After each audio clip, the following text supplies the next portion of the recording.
Président Tshisekedi, je ne vous parle pas comme un ami, je ne vous parle pas comme un juge, je vous parle comme une voix de l'Afrique qui refuse l'inacceptable. Le temps du silence est terminé. Le silence que certains considèrent comme prudence, je le nomme complicité.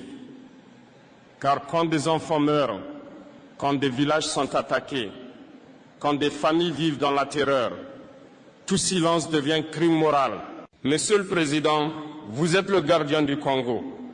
Chaque mot non prononcé, chaque mesure retardée, chaque regard détourné est une défaillance que l'histoire retiendra.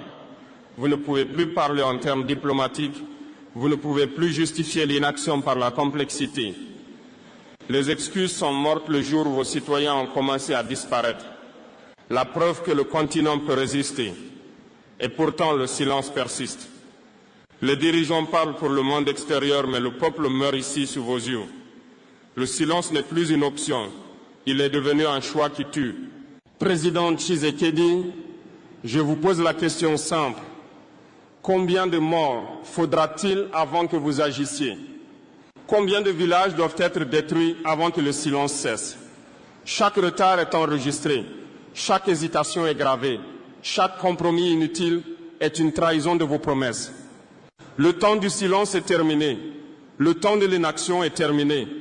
L'Afrique, le Congo et l'histoire exigent vos paroles et vos actes immédiats. Président Tshisekedi, après avoir dénoncé le silence qui tue, venons-en à ce qui constitue l'essence même de votre mandat, la protection du peuple congolais. Si vous n'agissez pas pour protéger ceux que vous avez juré de servir, aucune richesse, aucun discours, aucune légitimité internationale ne vous sauvera. Un président qui laisse son peuple dans la peur n'est pas un leader. Il est complice de leur souffrance. Chaque village abandonné est un échec. Chaque famille laissée à la merci des milices est un crime moral. Chaque enfant qui dort dans la peur est un témoignage de votre inaction. Vous ne pouvez plus cacher derrière les compromis ou la diplomatie. La sécurité n'est pas négociable. Elle est obligatoire.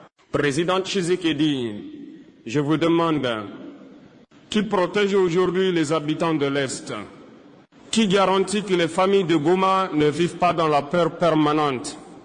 Si vous ne répondez pas à cette question, le monde entier saura que votre silence est un choix et que ce choix pèse sur des vies innocentes. La paix n'est pas un mot, elle est un acte. La paix proclamée dans des conférences ou dans des communiqués n'a aucune valeur si les populations continuent à mourir ou à fuir. La paix doit être ressentie dans chaque